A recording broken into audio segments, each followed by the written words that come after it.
So magandang umaga po ulit mga kapatid. Morning. Medyo malamig pa yung umaga, no? At may bagyo. Si Basyang ay nananalasa na sa ibang lugar. And let's hope and pray na hindi tayo masyado maapektuhan. Pero ganun pa man, yung effect niya ay magdala ng ulan. Pag walang ulan, medyo mainit. Pero nagsisimula na rin. Transition na po tayo sa summer. Pero may mga ulan pa din at mag-iingat kasi marami nagkakasakit. Marami po may mga sakit ngayon. And let's continue to pray for our brothers and sisters. Yung iba, maaaring mga kapatiran pa. No, kaya yung iba nakikita ko, may mga ubo, sipon. Yung iba, mga mga face mask. And si Brother Alvin, isa sa nakita ko. At saka si Mamita doon sa likod, may mga nakamask. Kasi nga talagang meron po tayong maraming nagkakaroon po ng sakit.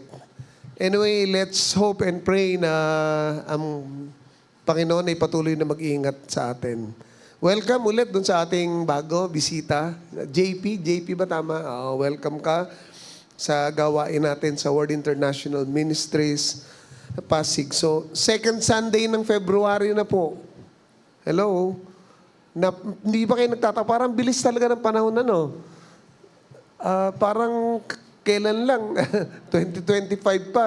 Ngayon, nasa kalagitnaan na tayo ng first quarter ng February. At siyempre, sa darating na Saturday, yung isang occasion na alam nung iba na pinaghahandaan, lalo na yung mga magsing-irog, mga lovers kung tawagin natin, yung Valentine's Day. So, I hope na yung mga magde-date ng Valentine's sa Saturday ay samahan kayo ng Panginoon at ito'y magkaroon ng isang magandang pagdiriwang sa pag-celebrate ng mga puso. By the way, gusto ko lang kayo inform, kilala niyo ba si Ron Quinoli?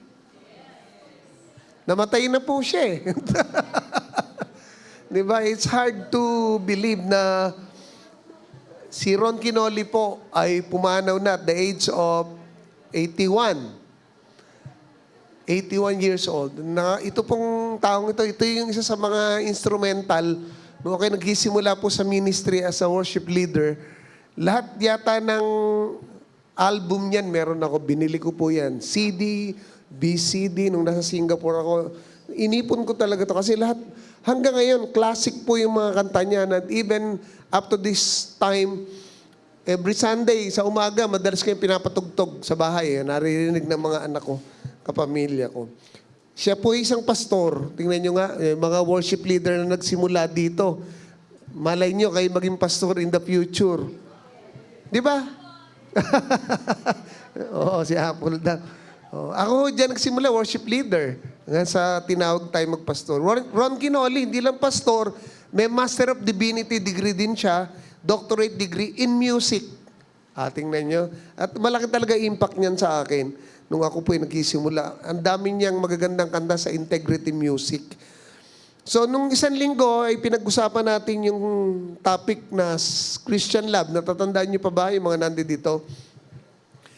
At yung mga nakatutok sa atin palagi sa online. At natutunan natin nung last Sunday that Christian love is not defined, dito dinidefine by external practices, but in active expression of Christ's love with fellow believers. So yun ang pinag-uusapan natin. Magmahalan tayo, yun po yung isang indication na mahal natin ang Diyos. So ito pong message natin today is somewhat a follow-up po siya because it's still on the topic of love. Kasi nga, February, tinatakal natin yung topic ng pag-ibig pagdating po ng February. Whether iyan ay ilang klase ng pag-ibig, alam nyo naman na na-share na natin yan. So, yung ating topic po, ang title natin is Love in Action. Love in Action. Pag sinabing love in action, yung pag-ibig pinapakita sa gawa. Hindi mo lang sinasabing mahal mo yung isang tao, pero action speaks louder than words. May mga pagkakataon na mas higit yung mga action natin para maramdaman ng tao na mahal. Diba? Kesa sabihin mo nang sabihin na mahal mo siya, pero hindi mo naman pinapakita. Now, yung ating passage ay nandoon, Romans 12, 9 to 13. So, basahin po natin itong Romans 12, 9 onwards. Love must be sincere. Hate what is evil. Cling to what is good. Be devoted to one another in love. Honor one another above yourselves. Never be lacking in zeal, but keep your spiritual fervor serving the Lord. Be joyful in hope, patient in affliction, faithful in prayer.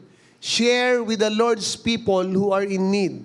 Practice hospitality. So, pagpalain po ang mabuting balita ng Panginoon. Now,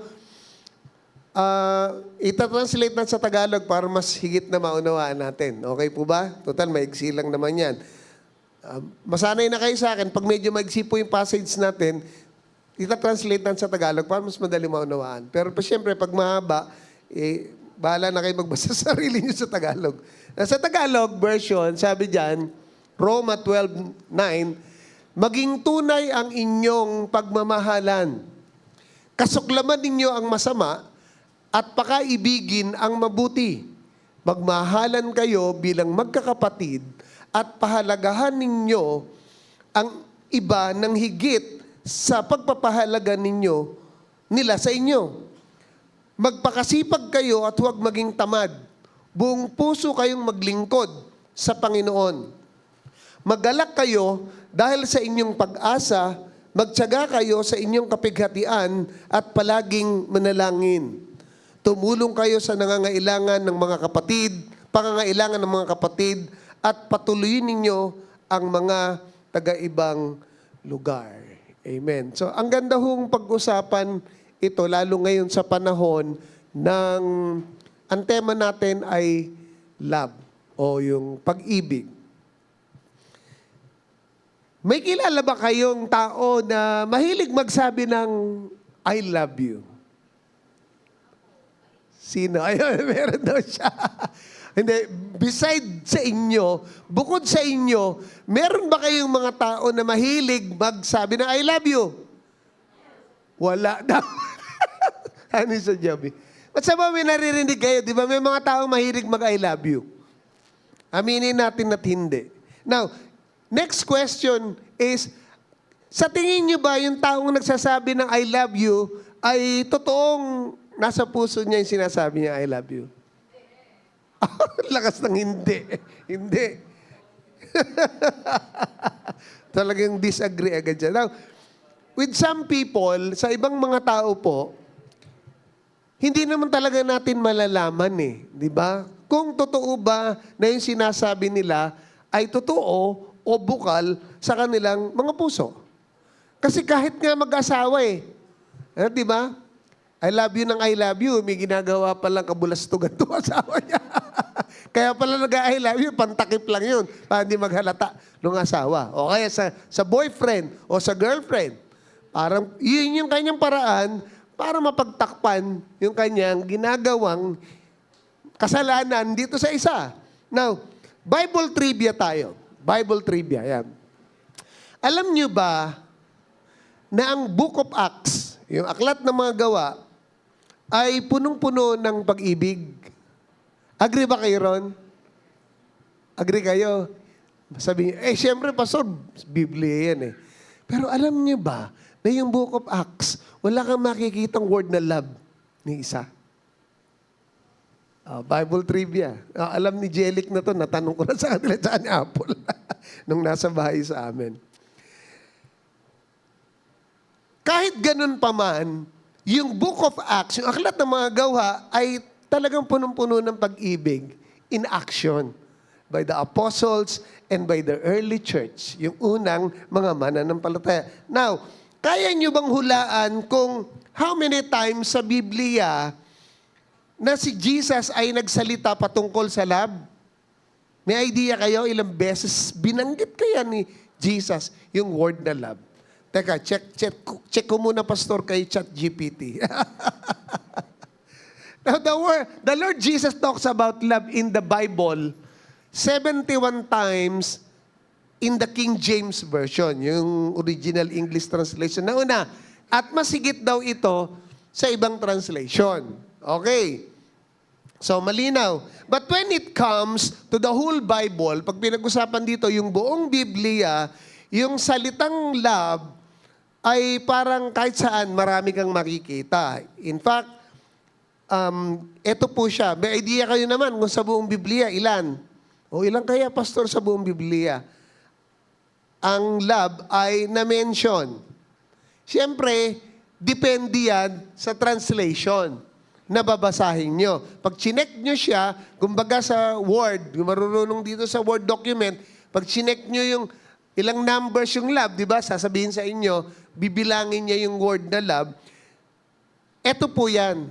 Ayan. Pag ni-research niyo siya, makikita niyo yan. Sa King James Version, 310 times the whole book, the whole Bible.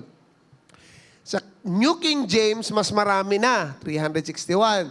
Sa English Standard, 551. At sa New Living, pabago ng pabago ng pabago. Yung translation. Mas dumadami yung number of times na mababasa nyo yung word na love. So, alin ba yung pinaka-correct sa kanila dyan? O sa ibang translation? Lahat sila tama. Wala naman dong mamamali. Kasi it depends on the translator.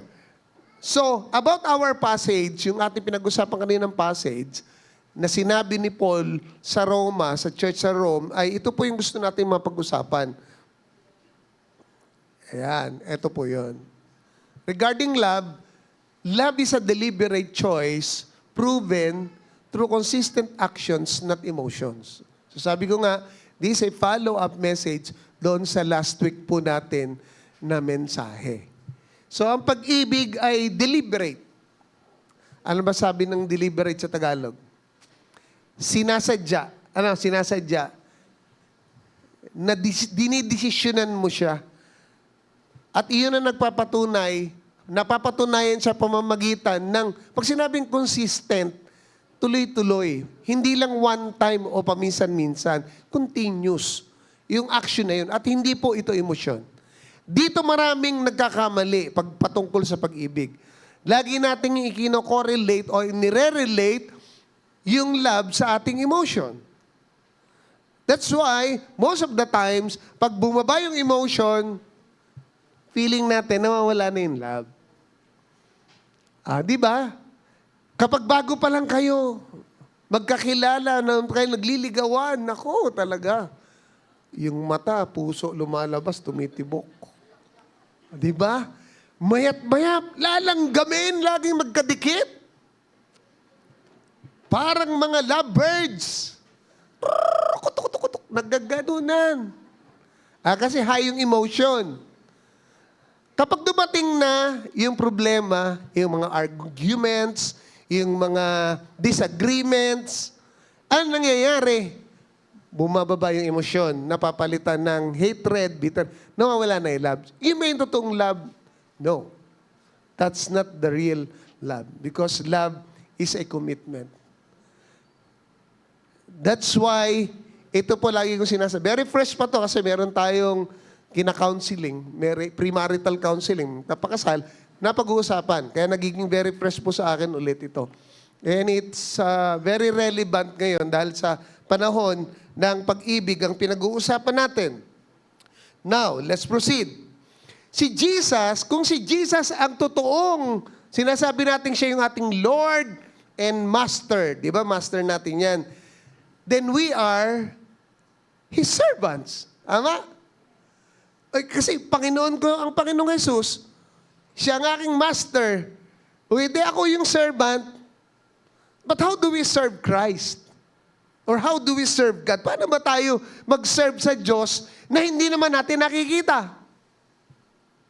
Di ba? Hindi mo naman nakikita Diyos eh. Paano mo sasabihin na nagsiserve ko? Hindi, nagsiserve ko kay Lord. How? It's by our actions and service to other people. Yung mga tao na mahal ng Diyos.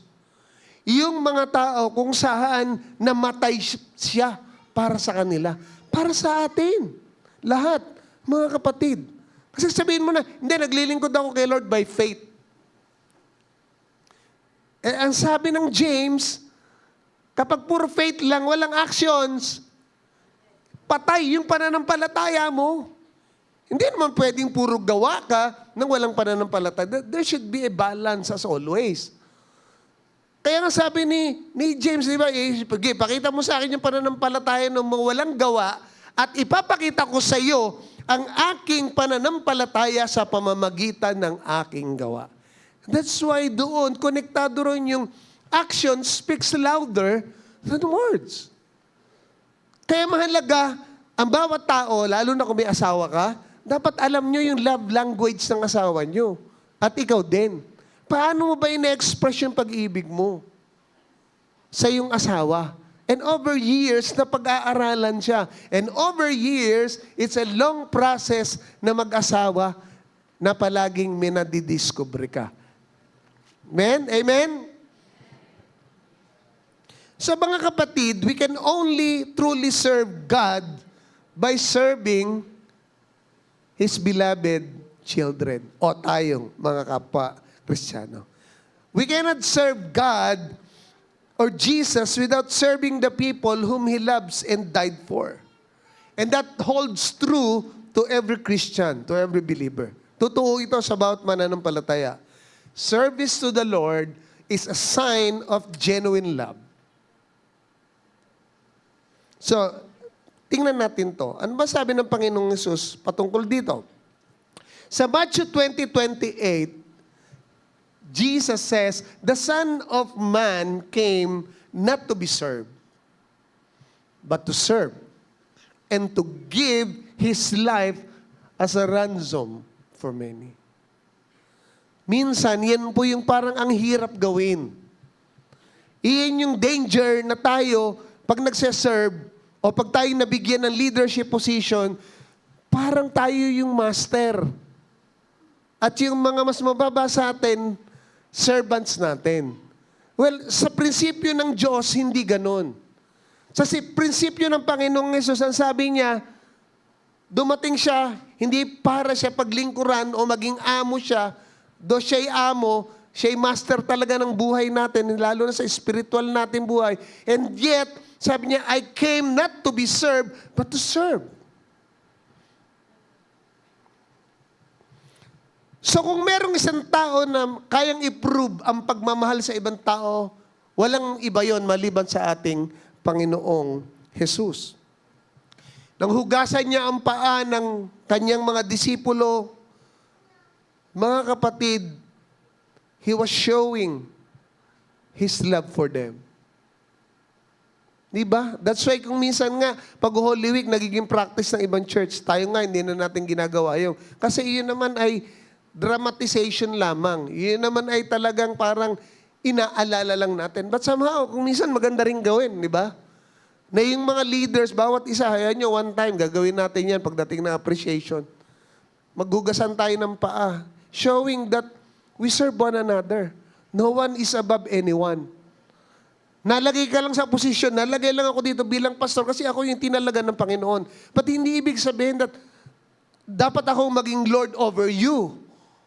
O i-practice ko yung aking authoritarian para gamitin ko yun para sa bawat isang makalamang ako. No, of course. That should be applied in the, ano ba tawag dito? With love or in love, mga kapatid. Nang si Jesus, nagpakain po siya ng multitudes. Ang daming pinakain, di ba? Libo. He was demonstrating love. Nang pinatawad niya yung isang babaeng nahuli sa pangangalo niya, babatuhin sa harapan sana niya. Sabi niya sa mga tao, o sige, sino yung walang kasalanan? Siya, unang bumato. At lahat ng tao nag-alisan. Bakit? Kasi lahat sila makasalanan. Gusto siyang ikondina ng mga Pariseo, lalo na. Pero in that scenario, Jesus was Demonstrating love dun sa person na nagkasala. So every time Christ served, ministered, nagpapagaling siya, na nagpipreach siya, nagtuturo siya, he was demonstrating love. Pinapakita niya yung sa kanyang lahat ng action. And of course, we know all about his greatest demonstration of love. Saan yun? Doon sa krus ng Kalbaryo. Nang siya'y pinako, yun ang pinakamatinding demonstration ng pag-ibig ng Diyos sa atin. Nang siya'y mamatay sa krus ng Kalbaryo. So if we really want to learn about loving people, then study the life of Jesus. Read the Bible, the Gospel. Basahin natin yan nang makita natin kung paano magmahal ang Panginoon sa iba. Katulad ng itinuturo niya sa atin ngayon na magmahalan kayo at ganito ang gawin niyong pagmamahal. Now, si Apostol Pablo sa kanyang sulat sa Romans, dinescribe niya yung actions ng pag-ibig na dapat ipakita natin. Una, love by hating evil. Sabi niya, di ba? Sa verse 9, love must be sincere. Hate what is evil. Cling to what is good. Para ang pag-ibig na to, in order for love to demonstrate its sincerity, dapat daw tapat ka sa pagmamahal. Kasi nga, merong pagmamahal na hindi sincere. Kaya nga yung pagsasabi ng I love you, hindi lahat na yun ay totoo. Even si Jesus, si Judas nagsasabi na I love you. Pero pinag-iisipan na pala niya na ibebenta niya ang Panginoong Yesus. So we need to hate. Sabi doon, kung sincere ka sa pag-ibig. And then we have to hate all kinds of evil. Lahat ng klase ng masama, hindi mo yan mamahalin. Hindi lang yon, you will pursue the good things. Instead na yung masama. Kamumuhuyan mo yung masama. At mamahalin mo yung mabubuti. Kaya nga tayo sa dami ng ating exposure, araw-araw, we are so much exposed in the social media, sa news. Hindi ba? Ang daming puro mga pangit sa news talaga. Napakagulo sa gobyerno. Lahat.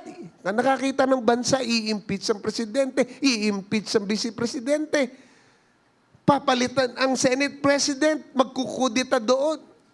Napakagulo talaga ng politika. At kung dati sinusundan ko pa, pero ngayon nagsawa na po ako. Sabi ko, nai-influence ako. So I'd rather look for the good things and dwell on the good side na lang. Hindi naman sa umalis na ako, nababasa ko pa rin, nanonood pa rin ako ng news every time. Pero hindi na ako nagdudwell doon. Mahalaga lang yung maging updated ka. Ano na ba nangyayari? Amen? So, when we think the word hatred, pag sinabi niyo yung hate, kasi dito hate, what is evil? Anong unang pumapasok? Anong conclusion niya pag sinabing hatred? Yung word na hate. Kaya nga, ano to? Magbuti ba to masama? Sino nagsabing masama yung hatred? Yes, tama naman. Masama naman yung hatred talaga. It's a bad thing. And it surely is. Pero alam niyo ba na merong bad hatred at meron good hatred? Talaga? Ito nga yung pinag-uusapan natin di ba? Hate what is evil. So, is it good or bad? That's good. Kasi, kamuhian mo yung masama. You get the point? Yes. Now, I will show you, meron akong nabasa, ng isang worst cases. One of the worst cases ng hatred daw na makikita natin. At ito'y nakasulat sa kanyang last will o last testament ng isang tao. Kasi makita, ito siya. Part of a last will and testament written in 1935 by a certain Mr. Donoho. Sikat to eh. Nung chinek ko siya, sikat pala to. At ito yung kanyang last testament. Tingnan niyo po. Sabi sa testamento niya, to my two daughters, may pangalan, Frances Marie and Denise Victoria, by reason of their bad attitude toward a doting father. Hindi ko alam kung ano ibig sabihin ng doting father. I lived, tingnan niyo ha, yung pamamana niya. Mayaman daw tong Mr. Dono kasi ni-research ko talaga siya. Sabi niya, I lived the sum of $1 to each and a father's curse. Curse. Diba sabi niya, yung prayer niya dun sa kanyang last testament, may their lives be fraught with misery and happiness and sorrow. Yan ang panalangin niya dun sa mga anak niya. May their deaths be soon. Mamatay na sila agad. And of a lingering malignant and torturous nature. Cancer yun. O kaya AIDS. May their souls rest in hell. Diyos ko po, sabi ko, ano ba to? And suffer the torments of the condemned for eternity. Totoo yan. I-research niyo pa yan sa Google at saka kay ChatGPT. Matindi ito. So now, this is not the kind of hatred na dapat nating sundin o gawin sa kahit na sino sa buhay na ito. Di ba? Certainly, itong si Mr. Donoho na to, yung tatay, galit siya. Muhing-muhi siya dun sa kanyang dalawang anak. Matindi. And we do not know why. Bakit kaya galit na galit siya at muhing-muhi?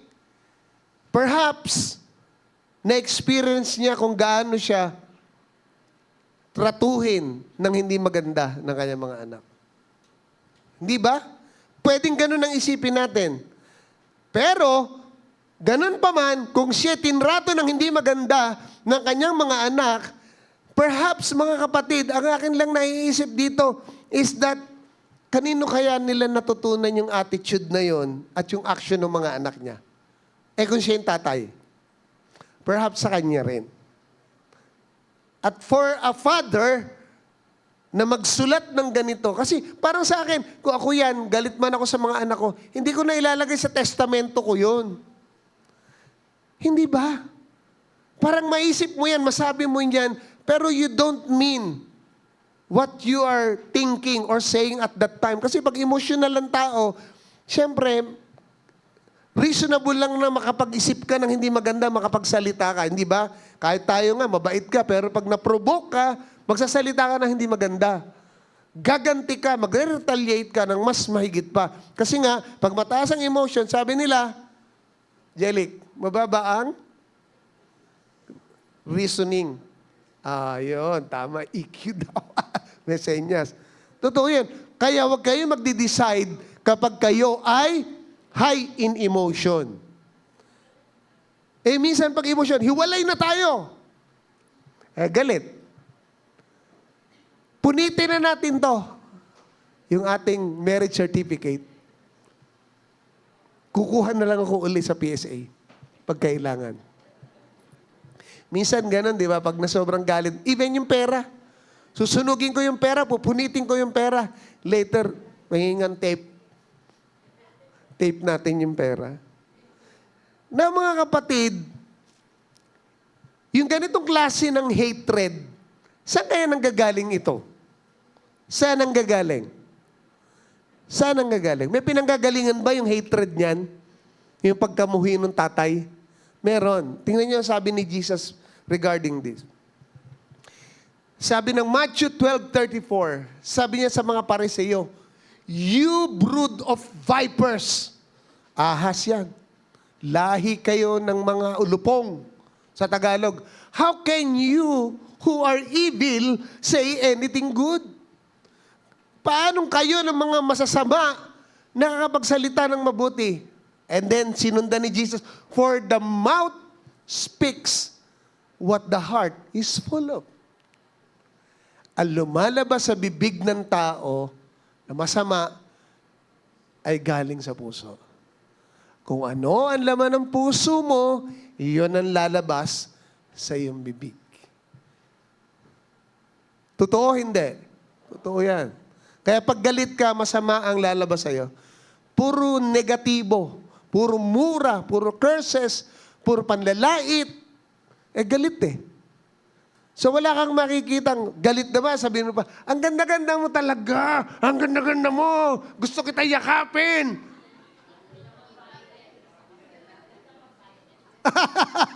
Ang ganda-ganda mo. Gusto mo kitang... ganun ba? Hindi. Talagang pag galit ka, makikita po yan. So if a person, kung ganyan pala yung tao, kapag siya'y gumagala, lumalakad, di ba? At marami siyang taong kinamumuhayan sa kahit na wala naman dahilan. Meron mga ganun tao, di ba? Yung mga basher dun sa, yung mga, makita nyo sa comment section, yung mga basher, wala yung naiisip kung hindi magsalita ng negatibo. Lahat negative ang nakikita ng mga yun. Kahit wala namang ginagawa sa kanila yung tao, gusto lang nila makakomment, negative ba sabihin? Ang tao na yon, para sa akin, ang totoong problem niya, heart problem. It's a heart problem, mga kapatid. Yung mga tao na merong bad attitude or bad heart, sila yon. Because they walk around, lalakad-lakad lang sila, pero palagi silang ready to criticize, to condemn, para makipag-away, kahit na kanino, na siyang hahadlang sa kanilang daan. O hindi nila magugustuhan ito. Pero yung klase ng hatred na yan, na sinasabi ni Paul, however, ay yung hatred for all kinds of evil. Mamuhi ka, hindi sa tao, kung hindi sa lahat ng uri ng masama na nag-exist sa mundo na ito. Hate what is evil. Yung naka-red. Ang gusto sabihin dati ni Apostol Pablo is that kung totoong mahal natin yung mabubuting bagay, then kamumuhian mo yung mali, yung masama. Hindi mo pwedeng pagsamahin yung mabuti at masama. Tandaan nyo yun. Hindi mo pwedeng pagsamahin ang kabanalan at ang kasamaan. Hindi po pwedeng, hindi, okay lang, nasa gitna lang ako. Lukewarm. Pag lukewarm ka, sabi ng Bible, iluluwa ka. Susuka ka. Ayaw ng Diyos ng ikaw ay nasa gitna palagi. It's either ikaw ay sa masama o ikaw ay sa mabuti. It's either kung ikaw ay mainit o ikaw ay malamig. Ayaw ng Diyos noon. Ikaw ay nandun sa gitna at palagi kang play safe, mga kapatid. And if we hate evil enough, kung talagang muhi tayo sa masasama, lahat ng klase ng masama, then mga kapatid, gagawa ka ng mabuti. Agree po ba kayo sa akin sa sinasabi ko? Meron bang sense sinasabi ni Pastor? Tingnan niyo po ito yung gustong sabihin ni Sir Edmund Burke, isang British statesman. Alam ko, nababasa nung iba sa atin to. Sabi niya, quotations na sikat niya, sabi niya, the only thing necessary for the triumph of evil is for good men to do nothing. Kung gusto niyong mamayagpag ang masasama, that's why doon sa Senado, sa Kongreso, kinakailangan kami magsalita. Ang problema, hindi nga lang natin alam kung sino nagsasabi ng totoo. Hindi ba? But dapat meron. Kaya nga ako, siyempre, gusto ko sana yung mga Christian na mga born again, lalo na pastor ka, nandoon ka sa Kongreso, we are expecting, ako personally, I'm expecting na merong gagawin siya. Na meron siyang stand. Hindi po pwedeng palaging play safe. Hindi po pwedeng palaging doon ka sa side ng mas malakas o mas magpapagburo sa'yo. No. Ang sa akin, dapat mag-stand tayo doon. Kung gusto mong pumasok dyan sa politika, then you must be ready to stand not only for those people na gusto mong kampihan o mas makakapag-protect sa yung, ano ba tawag doon, yung image mo o para maalagaan yung iyong career sa politics. I don't think so. Ang sa akin, kung ikay Kristiyano, nandiyan ka sa Kongreso, nandiyan ka sa Senado, then stand for the truth. And that's the Word of God. Kung ano sinasabi ng Word of God, so yun ang ating tayuan. Doon tayo sa mabuti. Pag alam mo ng mali, kukonsintihin mo pa? Kristiyano ka pa? Di ba nakakalungkot? Alam mo nang may ginagawang palpak, pagtatakpan mo pa. Nakakalungkot. So ganun din sa loob ng iglesia natin. Let us apply this sa ating church. Let us start to hate what is evil. Kung ano yung mali dito, huwag nating itolerate. Pag nakikita mo ng mali, then speak up. Kaya nga, pag walang ginawa yung mabuting tao, sabi niya, yung masama, yung evil things ay magpo-prosper, mga kapatid. So next, love by honoring others. Umibig tayo sa pamamagitan, hindi lang yung to hate what is evil. Kung hindi ito, i-honor natin. Sabi diyan, be devoted to one another in love, honor one another above yourselves. Magmahalan kayo bilang magkakapatid. Magkakapatid ba tayo? Yes. Kung ikaw ay na kay Kristo, kung may pananampalataya kay Kristo, then magkakapatid tayo sa Panginoon. Sabi mo sa katabi mo, kapatid pala kita. Hindi pala kita asawa. Hindi pala kita boyfriend. So apart from that, yung relasyon nyo bilang tao. Pero sa Panginoon, we are brothers and sisters. Because we serve one God, we have one Lord, which is Jesus Christ, and we have one Spirit, the Holy Spirit, na siyang nag-iisa sa atin. So ang aking tanong, have we honored anyone lately? Meron ba tayong binigyan ng pinarangalan man lang? Kasi simple lang, hindi mo kinakailangan, paparangalan kita ngayon, kapatid. Bibigyan kita ng bulaklak ng kandila. Ay, ng kandila, ng sampagita pala. At aalayan kita ng kandila.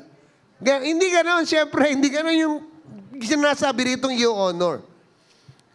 Meaning, siya ba'y nire-respeto mo above you? Ay sabi, di ba? Above yourselves. Ganon yung honoring. Pag ino-honor mo isang tao, iisipin mo na mas mataas siya sa'yo. Kung hindi, ikaw ay mas mababa. That's honoring. Hindi yung, hindi ko may honor to eh. Di hamak namang mas magandang lalaki ko dito. Eh, dapat ako i-honor niya. Ganun ba dapat? No. Yan ang sabi dito, hindi eh. Walang pag-ibig pag ganun. Punong-puno ng kayabangan yun eh. Yung ganang pride, di ba? Hindi ko i-honor yan. Sino ba siya? Mga kapatid, hindi yun ang tinuturo dito. Ang sinasabi ni Pablo, kung talagang tayo sincere sa pagmamahal natin, then we must love by honoring other people. Tingnan niyo po instruction ni Paul sa kanyang disciple na si Timothy. Sa 1 Timothy 5:17 sabi niya, the elders who direct the affairs of the church well are worthy of double honor. Especially those whose work is preaching and teaching. Hindi ko sinabing ako lang yan, kasi hindi lang naman ako nagtuturo dito. Ako lang yung madalas tumatayo kasi ako po yung pastor nyo. Pero merong ibang nag-i-speak dito. Merong iba sa inyo nagtuturo in a smaller scale, dun sa mga ministries, dun sa mga cell group nyo. Yung mga nagtuturo sa atin sa midweek. Sila yun, sabi niya, they are worthy of double honor. Doble. Kung paanong ino-honor mo sila, yung ibang tao ng mas mababa sa atin, sabi rito, doblehin mo pa yung pagbibigay mo ng respeto sa mga taong ito. Tandaan niyo po, yung mga good elders and pastors, mahirap yung hanapin sa maraming iglesia. Sila na talagang nagtatrabaho, especially in the area of teaching and serving. Kaya lang, ito po yun. Kapag tayo, ang church po ay nakakita ng ganyang klase ng mga tao na tapat sa kanilang pagtuturo, sa kanilang pangangaral, mga kapatid, we should honor them. We should pay respect to them. However, yun nga, hindi palagi nangyayari yun sa church. Madalas, yung mga pastor, I'm talking of the pastors in general. Hindi po ako, dahil ako naman nararamdaman ko yung respeto nyo sa akin. Merong iba na mga pastor na nakakaranas ng disrespect sa church. Nakakalungkot. Meron ako isang kaibigang pastor, lately lang, bagong-bago lang. Iyan, sabi niya, for how many months, hindi siya napagkakatulog dahil sa problema sa church. Meron siyang mga leaders na very close sa kanya dati, na dinidisrespect na siya openly sa church. And nagdudulot sa kanya yun ng matinding kapighatian. Sabi niya, senior citizen na siya. Sabi niya, nasa retirement age na ako and yet nakakaranas ako ng ganito sa church. Sabi niya, parang unfair. Sometimes gusto na lang niyang mag-resign. Gusto na lang niyang mag-give up, iwanan yung church. But then again, sabi niya, mangungusap si Lord sa kanya, kumusta na? Paano mo iiwan yung mga iglesia na to, mga tao na to? Especially yung mga kabataan, kung aalis ka. And then babalik siya, tatanggapin niya yung sakit sa kalooban niya. But sabi niya sa akin, ako yung naging parang counselor niya. Sabi ko, sige lang, magsalita ka lang para ma-release. Umiiyak siya, sinasabi niya, gusto ko na mag-resign. Ayaw ko na. Titigil na ako sa pagpapastor sa kabila ng mga paghihirap ko. Wala naman siya halos salary, napakaliit lang ng tinatanggap din niya. Hindi pa sapat para sa kanya, sarili. And yet, ganun ang na-experience niya. Sabi niya, it's not fair. Sometimes. And ako'y nararamdaman ko po yung bilang kapwa ko, pastor. Masakit na ikaw'y dinidisrespect ng ibang tao. Lalo na kung kapatid mo sa pananampalataya. Now, maaaring mag-agree kayo sa akin. Maaaring hindi. Na yung church natin ay binless tayo ng magagaling at mabubuting leaders at pastor. Amen? Palakpakan natin ang Panginoon. Yung hindi nag-amen ewan ko lang. Joke lang. Now, totoo po yun. Hindi lang ako din. The whole leadership, di ba? PEC, ministry heads, pinagpala po tayo. Lahat po na to mga talagang wala akong masasabi. Yung commitment nyo, yung sacrifices na ginagawa nyo sa church. Makikita naman, hindi naman tayo magpapatuloy kung ganyan. Kung hindi tayo ganoon.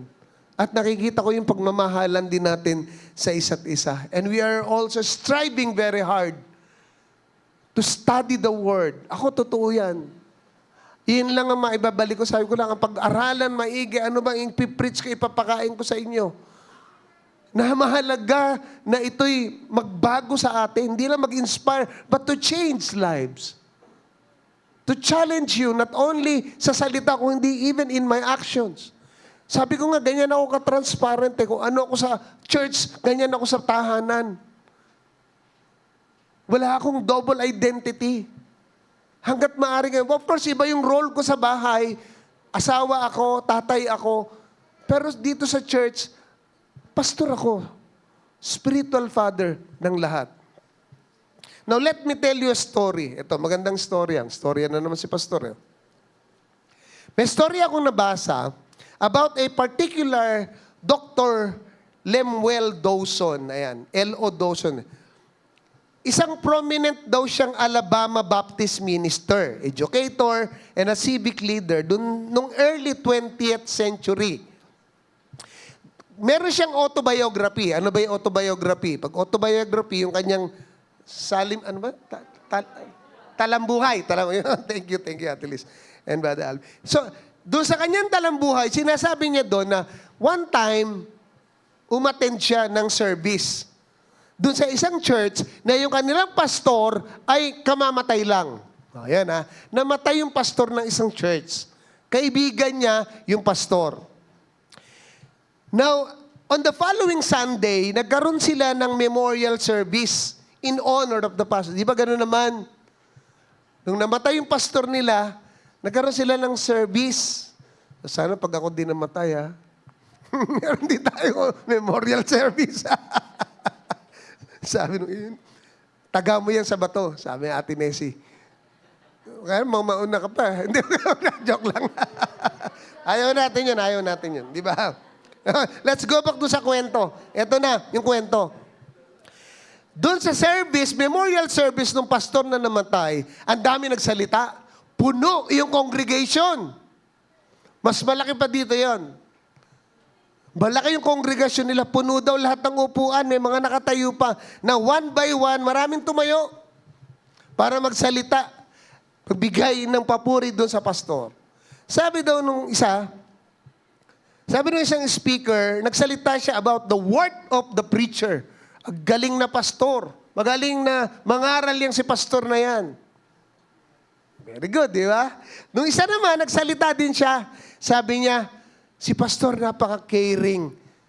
Di ba? Madalas si pastor, pag may mga bubuhating kami, siya pa nagbubuhat. Sa mga patay, lagi siyang nandyan, nagse-service, funeral service. Pag may sakit, dinadalaw niya. Pag may nanganak, dinadalaw din niya. Pag may dinedicate niya. Pag may nagpakasal, inakasal niya. Sa madalit sabi, lahat, pag may mga problema, pinupuntahan ni pastor. Very good din, yung isang nagsalita.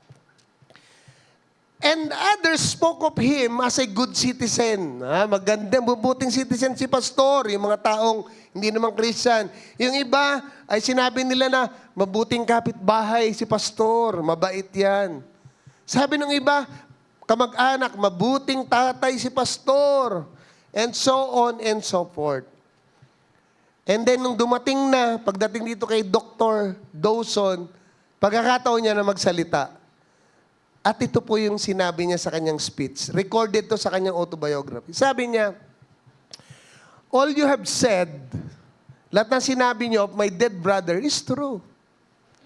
He was out of the ordinary and gave of his remarkable powers to your service without stint or reserve. But if you had, while he was yet alive, filled these pews as you have today, he would not now be dead. Empty pews broke his heart, and he did not know of the love of which you have been speaking. He died for lack of the very things you have so beautifully said and done. Nakakalungkot, di ba? Ang sabi niya, yung kapatid kong pastor na ito, deserving siya dun sa lahat ng papuri niyo. Pero alam niyo ba, na ang nag-cause ng kamatayan niya ay kayo? Kasi palaging bakante yung upuan. Na nagpipreach yung pastor, walang laman. Mga kapatid, nakakalungkot sa akin. Sa ako, alam niyo yun. Pag ako'y tumatayo dito at nakikita ko maraming bakanting upuan, nalulungkot talaga ako. But siyempre, kinakailangan, hindi tayo mag-ano doon. That's why sabi ko nga, alam ko kung sino yung mga wala. At nare-remind kayo na ipag-pray ko kayo palagi basta wala kayo. Mapakasakit po nun sa pastor. At sabi nito, that's true. Pag namatay na yung tao, kahit ano sabihin nyo, wala na eh. The best time to express your honor to a person is when he is still alive. Di ba? So, yun po yun. That's why, napakagandang pag-usapan ito. Kaya pinapaalala sa atin to ni Paul, sa instruction niya kay Timothy, devote yourself to one another in brotherly love, sabi niya, and to honor one another above yourselves. So, let's proceed. Love by being zealous in service. Sabi niya, never be lacking in zeal, but keep your spiritual fervor, serving the Lord, be joyful in hope, patient in affliction, and faithful in prayer. O, sa Tagalog. Magpakasipag kayo at huwag maging tamad. Buong puso kayo maglingkod sa Panginoon. Magalak kayo dahil sa inyong pag-asa. Magtiyaga kayo sa inyong pagpigatian palang. Ang gusto ipakita dito is yung pagiging masigasig. Di ba yung zealous, masigasig yun sa Tagalog. Ibig sabihin yan, pagpapakita ng iyong passion, enthusiasm, yung sipag mo sa iyong gawain, sa pagsiservisyo. At pag ginagawa mo yan, mga kapatid, pagpapakita yun ng mahal natin ng Panginoon. Kasi nga, hindi naman talaga nakikita ang Diyos. At yung ating pag-ibig ay naipapakita sa pagmamahal sa tao. At sa ating serbisyo sa kanyang mga anak. In fact, si Peter, in-emphasize niya to sa kanyang unang sulat. Tingnan nyo, sa early believers. Sabi ni Peter, 1 Peter 4:10, God has given each of you a gift from His great variety of spiritual gifts. Use them well to serve one another. Gamitin nyo yan para mag-serve sa bawat. Do you have the gift of speaking? Then speak as though God Himself were speaking through you. Do you have the gift of helping others? Do it with all the strength and energy that God supplies. Then everything you do will bring glory to God through Jesus Christ. All glory and power to Him forever and ever. So yung sinasabi ni Paul, yung sinasabi ni Peter, ay ito po yung gusto niyang sabihin dyan. To serve one another. Di ba? Sa lahat ng pwede nating gawin, do it to serve. Ano ba kaya mong gawin? Marunong ka mag-teach, then teach. Then preach, kung magaling ka sa preaching. Magaling ka mag-lead ng worship, then lead. Magaling ka tumugtog ng instruments, then paghusayan mo. Sa totoo lang, sa Panginoon dapat hindi pwedeng mediocre. Ano ba yun? Mediocrity. Medyo-medyo. Medya-medya. Dapat sa Lord, itotodo mo. Kaya nga ako na-appreciate ko yung mga kabataan na to, na dati hindi pa ganun kahuhusay, but now nakita ko yung improvement. Iyon po yung natutuwa ako pag ganun. Kasi napakatagal na natin, parang hindi tayo nag-i-improve. Hello?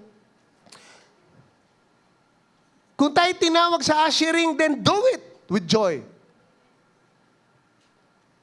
Pag nag-usher tayo, nakangiti. Hindi nakasimangot. Di ba, Ate Christy? Ano pa? Pag nagpe-pray tayo, mag-pray ng galing sa puso. Hindi yung bago mag-pray, magchichismisan muna. Aray ko.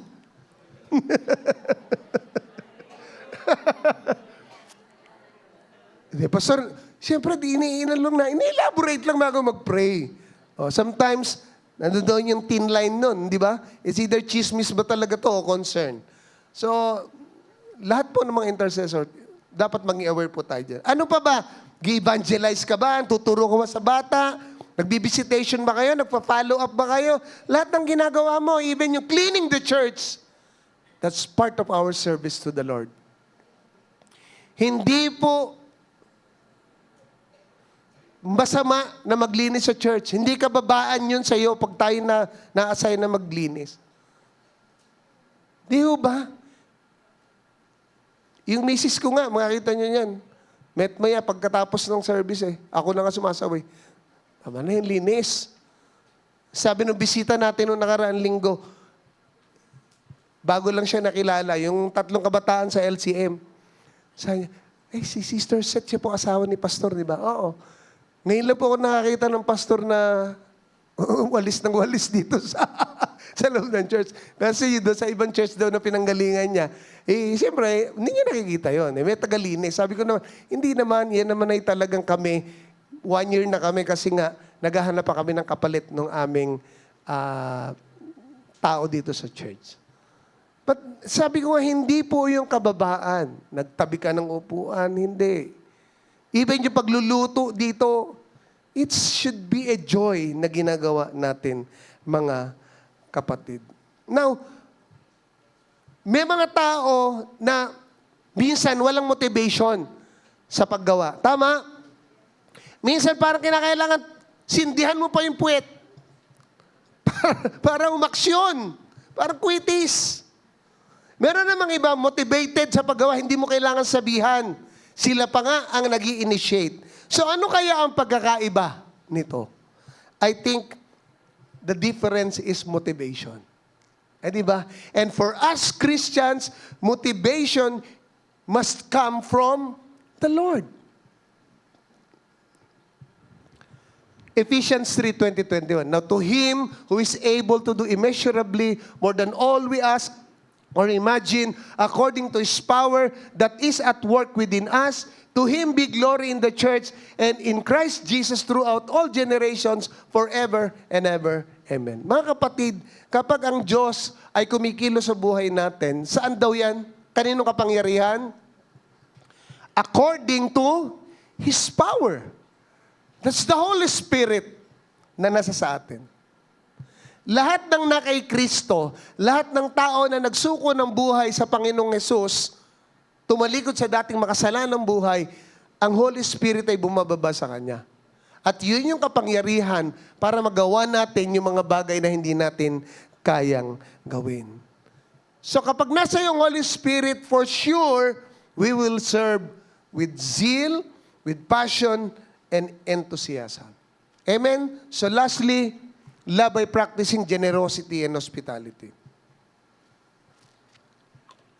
Verse 13 ng Romans 12. Sabi dyan, share with the Lord's people who are in need. Practice hospitality. Pag sinabing generosity, ano ba definition nito? Pag chinek nyo yan sa dictionary, sasabihin sa inyo yan, na yung generosity ay yung pagiging masaya natin sa pagbibigay. Hindi lang sa pera, maging sa time, sa pagkain, sa kabutihan, at sa serbisyo, sa pangangailangan ng iba. Samantalang hospitality naman, ang ibig sabihin ng hospitality ay ano? Ano ba hospitality sa Tagalog? Mahirap to no? Ang ibig sabihin, ano daw? Hospitality? Hospital. Ang hospitality, pag sinabing hospitality, ito po yung nagwe-welcome ka sa lahat. Maasikaso, that's right. Kaya nga, yung mga ushers, iyan po yung isa dapat na characteristics natin. Kapag ushers ka, ikaw yung nagwe-welcome. So dapat talaga, naramdaman sa yung spirit of welcoming. Hindi ka masungit. Hindi mainit ang ulo. Hindi magtataas ng boses palagi. Di ba? Hindi ka masungit lalo sa mga bata. Lalo sa mga bago. And lahat tayo rito, dapat may welcoming spirit tayo. That's hospitality. Now, when it comes to generosity, ayan, pag-usapan natin yung generosity. Ano ba yung generosity? Pag pinag-usapan natin yung pera, medyo sensitive. Bakit? Because we are dealing something na very close to our hearts. Di ba? Yung iba nasasaktan Oh, si pastor, tatakil na naman niya yung tithes and offering. Kasi, may guilt. Kasi hindi nagagawa. Di ba? Ang aking advice sa inyo, kung gusto niyo mawala yung guilt, then do it. Wholeheartedly. Obey the Lord. Totoo yun. Ako nakalaya dyan. Dati rin, hirap ako doon. But when I decided, kami mag-asawa, pinag-usapan namin, hindi, gusto na natin sumunod. Kasi every time, nagbibigay naman kami. Pero hindi sa tithes talaga, hindi kami faithful sa tithing. Every time na mag-exhort, tinatamaan kami sa totoo lang. Pastor na, simula na ako magpastor noon, youth pastor, wala pa kaming anak. And then we finally decide, siyempre, ang ating laging justification, meron kaming gastusin alam naman ni Lord siguro. Kaya mag-asawa, mag-uusap kami, alam naman ni Lord yun Hindi pa natin kaya mag-tithes kasi, ako'y breadwinner ako ng pamilya ko. May pinag-aaral akong kapatid. Hindi kakasya, maliit pa sahod ko, bago pa lang ako engineer. Hindi talaga kaya. But then again, dahil dun sa conviction, sabi namin mag-asawa, let's pray for it. Iyak kami sa Panginoon and then we decide. Ano sabi ni Lord? Obey. Sa'yo, obey. Let's obey. And then we ask for wisdom. Lord, anong wisdom? Sabi ni Lord, lista natin lahat ng gastos. Lista namin lahat ng gastos. Alin yung area na po pwede nating ihigpit? Unahin natin yung tithes, ihiwalay. Yung 90% dito tayo mag-work. Alam nyo, nangyari, dati, saktong-sakto, hindi kami nagtatides. Nung nagsimula kami nag-tides, nagkaroon pa kami ng savings. Palakpakan naman natin yung Panginoon. Hallelujah. Mga kapatid, siyempre ito medyo matagal na. Because I have been practicing that before the birth of my eldest. Si Rika, ilang taon na ba? Huwag natin sabihin yung age, baka magalit. Di ba? So more than 20 years, ever since na ginawa ko yon, we have been, ano ba tawag dito? Marami na kami dinaan ng mga challenges ng buhay, kasama na yung financial. Nevertheless, sabi ko nga, nalampasan namin lahat yun, and up to this point, we are debt-free. Wala kaming utang. Totoo po yun. Sometimes, at the back of your mind, nag-iisip ka, what if hindi ako nagpastor? What if tinuloy ko yung karir ko? Pinurso ko yumaman. Baka mayaman na ako ngayon. Ang sabi ko nga lang, baka hindi buo pamilya namin. Baka maaari kung marami kong pera, pero baka sira ang pamilya namin. Kung hindi ko piniling sumunod sa Panginoon. But when I decided to follow the Lord, pinalitan ni Lord yung perspective ko sa buhay. Yung mga pangarap ko dati na ganitong puro nakapokus sa material na bagay, na divert. Napunta dun sa mas maganda at mas mahalaga na dapat pagtuunan. And that is the kingdom of God. Mga palakpakan naman natin ng Panginoon. Now, malapit na tayo magtapos. Sa Biblia po, as sinasabi dyan, there are 2,300 verses on money, wealth, and possessions. And Jesus spoke about money roughly 15% of that time in His preaching, and 11 of His 39 parables speaks about money.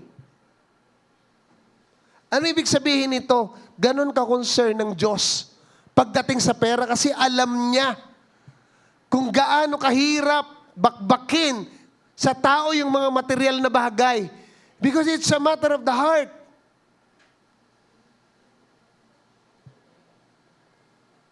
Maraming taong mayaman pero hindi nakakasunod. Kaya nga, si Jesus, di ba?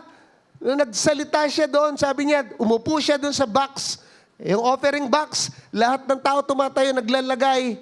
Si Jesus, pinapanood sila. At nung yung huling-huling pumunta, yung pulubi, 2 sentimo lang hinulog, kumakalansing, ting, ting. Yung iba, marami.